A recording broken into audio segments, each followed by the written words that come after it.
Selon vous, quel est un programme d'études? Un programme d'études, c'est la programmation des différentes matières pendant la durée de la filière.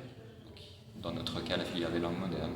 Chaque semestre, il va y avoir certaines matières.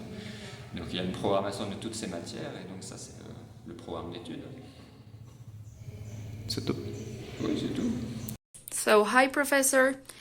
For you, what is a scholar curriculum? I think the question comes up specifically, but also more broadly. One would think that a curriculum can be related to a specific field of studies. Now the question arises as to what's the purpose of those studies? What's the aim? And are we talking about a specific course, or are we talking about a program? Or more generally, about what is the curriculum of a university or a higher education institution? If one goes back to Aristotle and Greece, and one asks what was the purpose of studies, what is the actual purpose of education as such, one would find that clearly for those thinkers at the time, the whole purpose of the education system is to train, prepare citizens to perform their duties as part of society. Now, things have changed over time. Nowadays, one would think that it is much more specific, where we get into the granular of the studies, and sometimes we tend to forget what's the purpose holistically of those studies.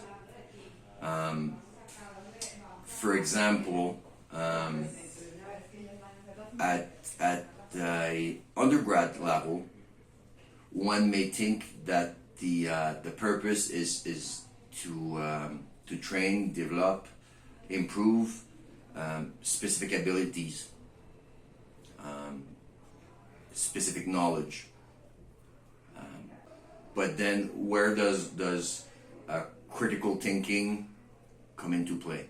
Where does communicating, understanding come into play?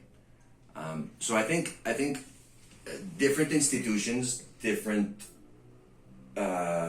programs will have a different view as to what is a curriculum.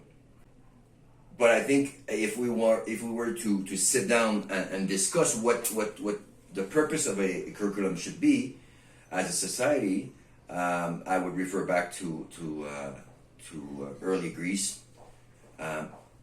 where the purpose of an education system is to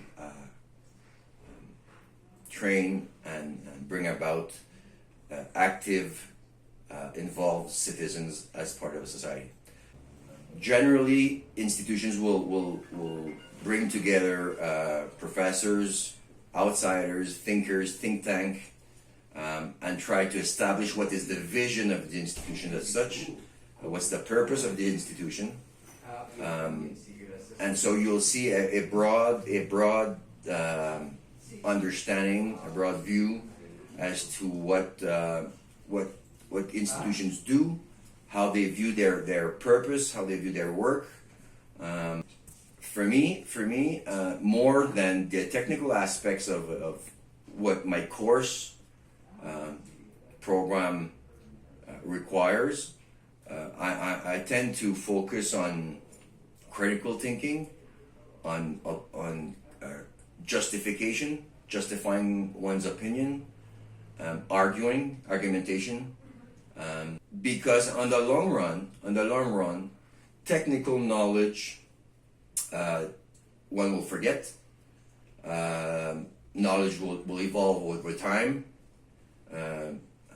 What is accepted nowadays will be refuted in the future. So what is one left with, basically? One's ability to understand, to read, to learn holistically on his own, to analyze, to form an opinion, to argue. So basically, I think to focus only on the technical part, as knowledge is generally understood, would be a mistake, considering that over time things will change, and the individual will be left with his own ability to appreciate, analyze, and investigate. I think Okay. I'll leave it at that. Okay, thank you so much. Para ti, ¿qué es el currículo? Bueno, para mí el currículum termina siendo una apuesta común. Yo creo que es muy fácil considerar que el currículum es una cuestión establecida previamente, que una como profesora llega e impone sin importar con quién estás en clase. Entonces, el primer punto que yo tengo como claro frente al currículum es que lo que yo establezco es una cuestión tentativa. O sea, yo tengo una noción de qué es lo que quiero dar, qué es lo que me interesa que trabajemos por semestre, pero sé que la única como certeza que tengo es que no es estático, es que puede cambiar en cualquier momento por el grupo, por los temas que estemos trabajando, por la coyuntura del semestre, porque al fin de cuentas, pues hay muchos factores externos que se me salen de las manos como profe. Un segundo elemento que yo pienso cuando voy a la palabra currículo también tiene que ver con que yo no sigo el que está establecido por el programa. Y es que dentro de la universidad, pues a nosotras se nos establecen unos lineamientos de qué debemos dar en cada curso. Y si bien yo lo sigo como en términos temáticos, por ejemplo, si estoy dando una clase de literatura europea, pues obviamente voy a dar literatura europea. No me voy al pie de la letra con lo que ya está establecido, por una razón muy sencilla, y es que en muchos casos yo no me siento cómoda con eso que ya está establecido. Entonces, siempre intento como tomar esa base, pero modificarla. El aspecto que yo creo que es el más notorio tiene que ver con la cuestión de paridad. Cuando tú vas y revisas cómo está establecido el currículum para las diferentes clases de literatura, no hay paridad de género.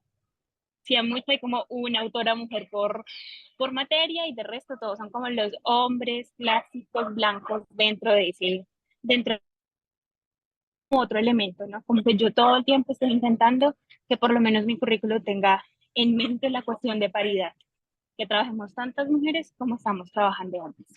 Es decir, en principio yo diría, cuando pienso en currículo, pienso en una apuesta común, no estática, no preestablecida, sino como una base modificable y dialogable a lo largo del semestre. Y como un segundo aspecto, pienso como sí o sí tiene que haber paridad en lo que sea que yo vaya a trabajar este semestre, en lo que haya. Y no solo aplica, por ejemplo, en mi caso, para las clases de literatura, sino también, por ejemplo, en clase de textos y discursos, igual. Aunque sea una clase que la gente crea que es de relleno, que crea que nada tiene que ver, igual siento que ese es un tema muy importante. Y un tercer aspecto que tengo en cuenta, y va más relacionado con la cuestión de cómo voy a sacar las notas de acuerdo a su currículo, que tiene que ver con que para mí el aprendizaje no es una cuestión negativa, o sea, no puede ser bajo ninguna lógica una cuestión punitiva, de fastidio, de cansancio.